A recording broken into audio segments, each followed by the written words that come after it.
Muy buenos días, familia. Aquí seguimos un día más, un lunes más para iniciar nuestra semana. Después de haber tenido un fin de semana espectacular, por lo menos aquí en Fuerteventura, el sábado tuvimos en la Iglesia del Sur, el Morrojable, 12 horas consecutivas de oración, orando de 10 de la mañana a 10 de la noche. Después hubo una vigilia también de 10 de la noche a 12, donde muchísima gente pudo venir y estar buscando y orando a nuestro Dios. Y la verdad que fue un tiempo muy pero que muy hermoso, que le aconsejo a todas las iglesias que puedan hacer de tanto en tanto, quizá no todas las semanas, pero si puede ser una vez al mes, cada 3 meses, una vez cada 6 meses, una vez cada año por lo menos. Y creo que se va a sorprender la iglesia de la cantidad de gente que tiene hambre y sed por buscar del Señor en oración. Vamos a lo que nos interesa, a lo importante en esta mañana, que es la palabra del Señor. Y hoy vamos a leer un versículo muy, pero que muy cortito, que es el versículo número 7 del Evangelio de Mateo, capítulo 9, que dice así: Entonces él se levantó y se fue para su casa. El viernes de la semana pasada veíamos cómo Jesús le dio la orden a este hombre que era paralítico de levantarse, tomar su cama, e irse para su casa. Y este versículo 7 es la culminación de este milagro. Y digo culminación porque sin la obediencia de este hombre te garantizo que no se hubiese llevado a cabo el milagro. Recuerda lo que aprendíamos la semana pasada, de que la parte que Dios hace en un milagro es la única parte que el ser humano no puede hacer. Todo lo que esté en manos de la persona tiene que hacerlo, y Dios hará únicamente lo imposible. Y es justamente lo que aquí está ocurriendo. Jesús le dio la orden a este paralítico de levantarse, de coger su cama y de irse para su casa caminando, y el hombre obedeció. Y ahora me pregunto yo, ¿qué hubiera sucedido si el hombre no se hubiera levantado y no se hubiese puesto a caminar? ¿Qué hubiera pasado si el hombre, en vez de obedecer y de levantarse, hubiese comenzado a poner excusas? ¿Qué sé yo? Por ejemplo, hubiese empezado a decir cosas como: vamos a ver, Señor, tú sabes que me es imposible levantarme. Tú conoces mi situación, Jesús. Sabes perfectamente que mis piernas no responden, no funcionan. Es ilógico que me mandes a levantar. Bueno, ya te digo yo lo que hubiera sucedido entonces. Este hombre no hubiese recibido su milagro. La obediencia es la base de todo milagro. La obediencia a Dios y a su palabra es la clave para que podamos recibir algo de Dios. Resulta muy curioso el observar que aquellos que no son obedientes a Dios no reciben de Dios. Ahora, ojo aquí. Voy a volver a repetir esto para que no quede ningún tipo de duda. Nuestra obediencia ha de estar supeditada exclusivamente a Dios y a su palabra. Claro está que Dios en su palabra también ha establecido que nosotros tenemos que ser obedientes a otras personas, que ahora si me da tiempo vamos a ver. Pero quiero resaltar que nuestra obediencia es la base de la bendición. La característica más básica, más fundamental de cualquier cristiano es la obediencia. Bueno, de hecho es que en la Biblia se nos conoce a nosotros, los creyentes, como hijos de obediencia, según enseña la primera carta de Pedro, capítulo 1, versículo 14.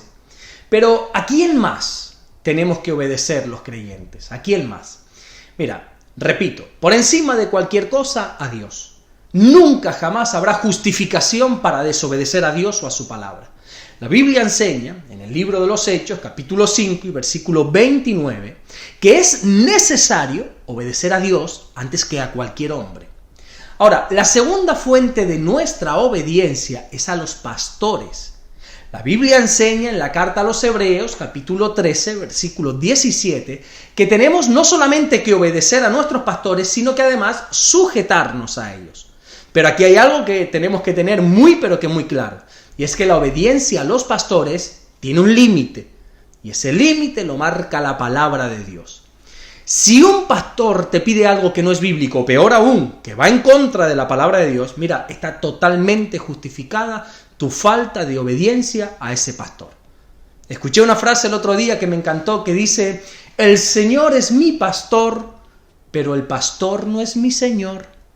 Precisamente mi pastor José Manuel Sierra me decía el otro día que nosotros no podemos ni debemos darle más autoridad a un pastor de la que debe tener. Nosotros somos obedientes a nuestros pastores, siempre y cuando nuestros pastores vayan en concordancia a lo que Dios dice en su palabra, a lo que Dios enseña. Otra fuente de obediencia es a los padres. La Biblia enseña a través del apóstol Pablo en la carta a los Efesios, capítulo 6, versículo 1, que los hijos tienen que obedecer en el Señor a sus padres. Ahora, ojo aquí, esta obediencia también está supeditada. Date cuenta que Pablo no dice que tenemos que obedecer a nuestros padres, no, vuelve a leerlo, sino que dice que tenemos que obedecer en el Señor a nuestros padres. Hay casos, por ejemplo, donde el hijo es cristiano y el padre no. Por lo tanto, hay un límite de obediencia en el Señor. Si un padre le dice a un hijo algo que no va acorde a la palabra, no tiene por qué obedecer. Te voy a poner un ejemplo básico para que lo podamos entender. Básico, pero a la vez muy cotidiano, y así lo vamos a entender mejor. Si, por ejemplo, llama a alguien al teléfono y un padre le dice al hijo, hijo mío, contesta, pero dile a esa persona que yo no estoy. Lógicamente eso es mentira.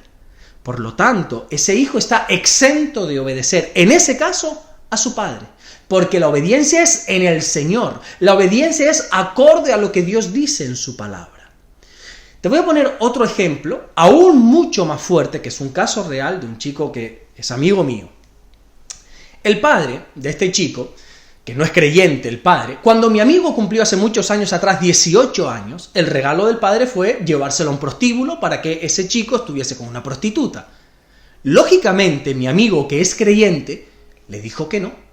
Por eso digo que la obediencia a nuestros padres está supeditada. Porque Pablo dice que es en el Señor la obediencia. Por otra parte, también tenemos que aclarar que la obediencia a los padres es mientras se es hijo, mientras estamos bajo su tutela, mientras vivimos bajo su propio techo. Una vez el hijo se casa, una vez el hijo forma su propia familia, lo que Dios nos manda en su palabra es a tener honra a nuestros padres. Y la cuarta fuente de obediencia es a las autoridades. La Biblia nos enseña en la carta que Pablo le escribe a los romanos, en el capítulo 13 y en el versículo 1, que nosotros nos tenemos que someter a las autoridades superiores.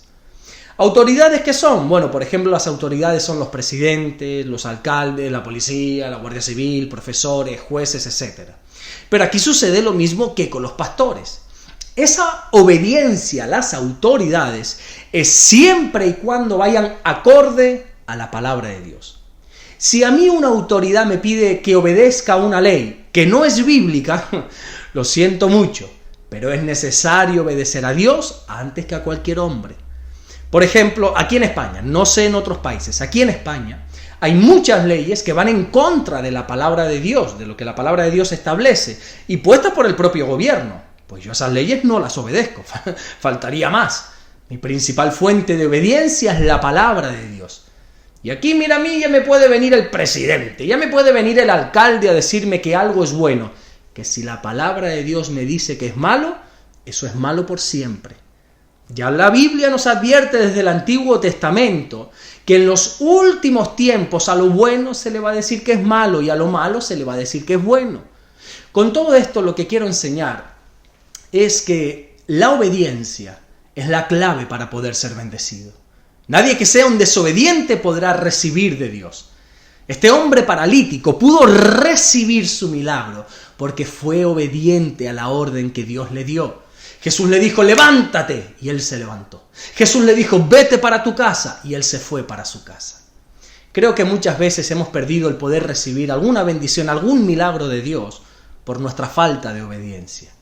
Así que en esta semana que recién está comenzando, te aconsejo que comiences a trabajar en este área de tu vida, de la obediencia, para que puedas recibir aún más de Dios. Amén. Vamos a orar en esta mañana, a darle gracias a Dios. Señor, te damos las gracias, Señor, primeramente por habernos despertado un día más. Gracias porque de verdad que eres bueno, Señor. Gracias por el fin de semana que nos has hecho pasar en tu presencia. Gracias por tantas bendiciones, Señor. En esta mañana hemos aprendido cómo este hombre fue obediente a ti. Tú le diste las órdenes y él las obedeció. Él se levantó, él tomó su cama y él se fue para su casa. Señor, oramos en el nombre de Jesucristo, que nos ayudes en la obediencia, que nos ayudes a ser personas obedientes, primeramente a ti y a tu palabra, y también a las fuentes que tú has dicho que tenemos que ser obedientes. Gracias por todo lo que estás haciendo, mi buen Dios, y gracias por todo lo que vas a hacer. Guárdanos en este día y en toda la semana que tenemos por delante. Te lo pedimos y te lo rogamos todo en el nombre de tu Hijo amado Jesucristo. Amén y amén. Que Dios te bendiga, nos vemos mañana martes y así Dios nos vuelve a dar este enorme privilegio de poder compartir la bendita palabra del Señor. Y como cada lunes te pido por favor que compartas conmigo de qué se predicó ayer en tu iglesia. Me gustaría aprender juntamente contigo, renovar un poquito mi entendimiento de la palabra de Dios y aprender qué es lo que se está enseñando en otras iglesias. Comparte conmigo qué aprendiste, qué se enseñó, qué se predicó ayer en tu iglesia. Nos vemos mañana martes si así Dios lo permite. Bendiciones.